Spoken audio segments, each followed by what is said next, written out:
You're about to hear a story that starts with laughter, but not the warm kind that brings people together. This was the kind that slices, that embarrasses, that opens a wound in front of people who had no business seeing it. It happened at a family get-together, one of those nights where everyone expects food, small talk, and harmless teasing. No one imagined a single quip would unravel everything. No one expected her words would push me onto a path where I'd have to decide how far I would go to make real consequences happen.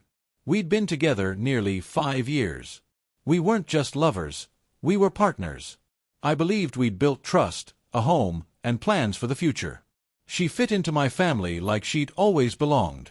My mother loved her. My father respected her. My cousins treated her like one of their own.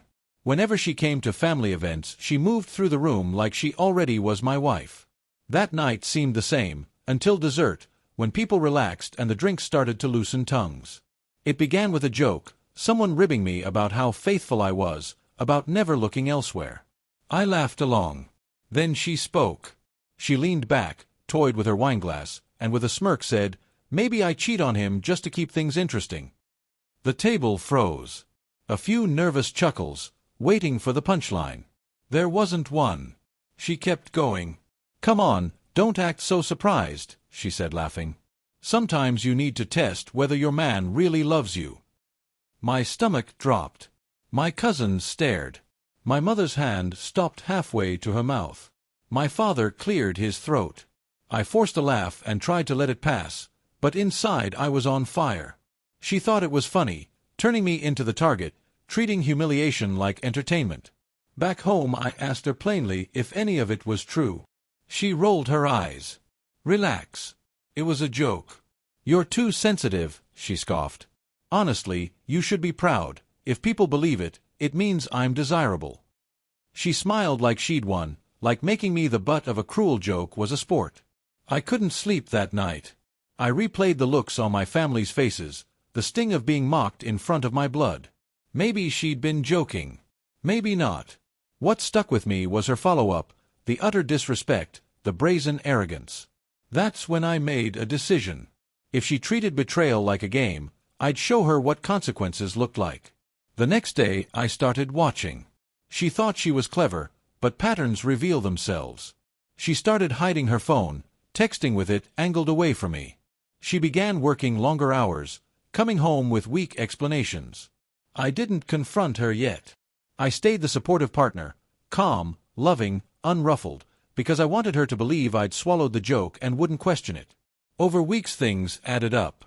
A receipt in the wrong pocket, a foreign scent on her blouse, an offhand mention of a place she hadn't been. My instinct screamed. I dug. One night while she was in the shower, I checked her phone. What I found closed the loop. Messages from another man, private plans, affectionate lines she'd written when she thought I wasn't looking. She hadn't been joking at my family's table. She'd been laughing because she thought she'd already gotten away with it. I felt a mixture of rage and cold clarity. She believed there were no consequences for humiliating me, for betraying me. That's when I made a plan. I collected proof, screenshots, receipts, photos. I waited for the next family gathering. It was the stage I needed. She arrived as always, warm hugs from my parents, easy chatter with my cousins, the same casual charm. She had no idea what was coming. After dinner, while everyone lingered in the living room, I stood up. I thanked everyone for being there and supporting us. She probably expected something sweet. Then I pulled out my phone and began to speak.